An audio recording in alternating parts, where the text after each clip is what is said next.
kita rindu sosok B.J. Habibie. B.J. Habibie adalah presiden ketiga yang diakui, tapi beliau dilengsarkan karena kejujurannya. Beliau dilengsarkan karena beliau berjuang untuk bagaimana tidak ada korupsi.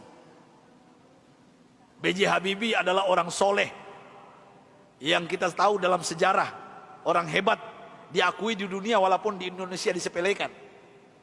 Apa yang beliau lakukan walaupun beliau sudah tiada, meninggal dunia? Indah kisahnya, dan saya pun terinspirasi dengan beliau yang hebat ini. Beliau orang kampung dari Makassar, Parepare, suatu ibu kota hari ini, Parepare. Saya pernah diundang ke sana oleh wali kotanya. Saya lihat patungnya Habibie dan Ainun, dan ternyata beliau orang kampung, orang biasa, orang sederhana. Allah berikan kecerdasan di otaknya. Kenapa? Kita merindukan sosok pemimpin pejabat seperti beliau, yang tidak durhaka kepada orang tuanya, memuliakan orang tuanya, tidak pencitraan belaka. Dan hebatnya lagi ketika beliau ke ITB meloncat kuliahnya. Dan hebatnya lagi ketika beliau melanjutkan studinya ke Jerman. Disinilah saya pribadi mendapatkan inspirasi. Pesawat terbang Bapak Ibu yang kita naik itu, di ketinggian tertentu kalau nggak pas bikinnya bisa retak, Pak. Pesawat itu bisa retak. Siapa yang bisa menyelesaikan itu? B.J. Habibie, Pak. Di dunia yang bisa menyelesaikannya B.J. Habibie. Sampai beliau digelari oleh teman-temannya di Jerman apa? Mr. Crack, Mr. Retak. Bukan retak otaknya, Pak. Nah, pejabat kita yang banyak retak otaknya, Pak. Ini maksud saya apa? Pesawat yang retak itu beliau bisa menyelesaikannya. Ini kehebatan Habibie yang mungkin dilupakan oleh bangsa ini. Tapi ada yang lucu, aneh bin ajaib, ternyata beliau bukan orang tercerdas di dunia. Sampai beliau di Jerman, apa yang terjadi? Beliau tidak pernah ranking 1, ranking 2. Beliau ranking 3. Sampai beliau cemburu kepada 2 orang yang ranking 1, ranking 2, dan ini orang Yahudi, Pak. Orang kafir, laki dan perempuan.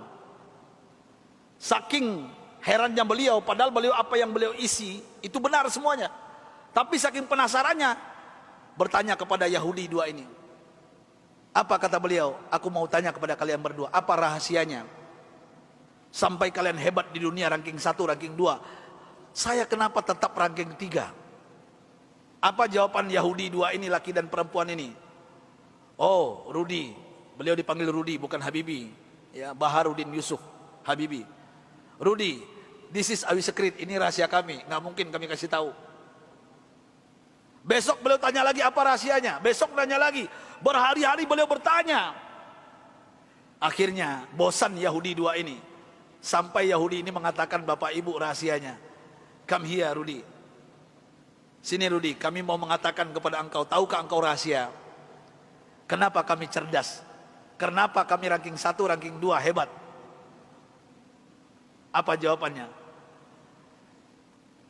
Ini yang membuat B.J. Habibie malu dan meneteskan air mata. Pahlawan yang hebat ini, ketika Yahudi ini mengatakan, kami di sepertiga malam terakhir, jam 3 bahasa kita di Jakarta, bangun. Setelah itu kami mandi. Setelah mandi kami pakai baju yang wangi. Setelah itu kami ambil Al-Quran. Kami baca Al-Quran. Kaget B.J. Habibie. You read Al-Quran? Yes. Kalian kan kafir Yahudi. Kenapa baca Al-Quran? Kami yakin dengan Al-Quran. Walaupun kami tidak mempercayai Al-Quran, mempercayai Islam, tapi kami yakin dengan Al-Quran.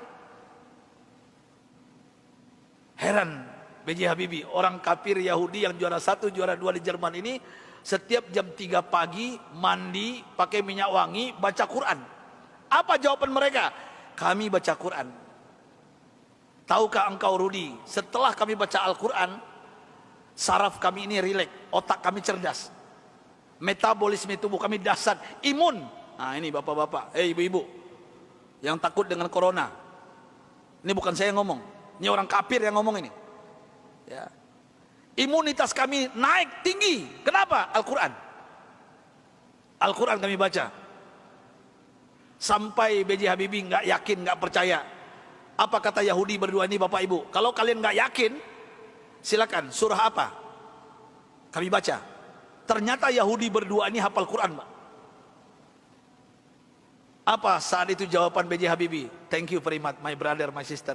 Beliau pulang ke kosannya, ke kontrakannya. Sampai di kosan di kontrakan beliau sujud menangis. Rasanya tertampar wajah beliau. Malu beliau, padahal beliau beragama Islam. Orang kafir. Jam 3 bangun mandi baca Quran. Mulai saat itu bapak-bapak dan ibu-ibu, saya ingin berbicara pahlawan satu ini, orang hebat ini. Mulai saat itu mendengarkan rahasia dari Yahudi yang dua ini, apa yang beliau lakukan? Jam 3 pagi beliau bangun, beliau mandi, beliau pakai baju yang rapi, beliau pakai wangi-wangian, beliau sholat tahajud 8 rakaat, witir 3:11 setiap hari. Setelah itu beliau baca Al-Quran sampai menjelang subuh. Kalau orang kafir tadi nggak sholat karena bukan Islam, langsung baca Quran. Dan apa yang terjadi keajaiban, Bapak Ibu yang dimuliakan Allah Subhanahu wa taala. Allahu Akbar. Keajaiban ini terjadi.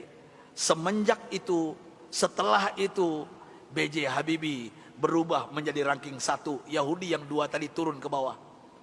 Dan orang Yahudi berdua ini menyesal memberikan rahasia kepada B.J. Habibie. Artinya apa? Kalau ingin merdeka kita di Indonesia, jangan tinggalkan Al-Quran. Kalau ingin sukses anak-anak kita, bapak, ibu, cucu kita, sampaikan kepada mereka Al-Quran adalah obatnya.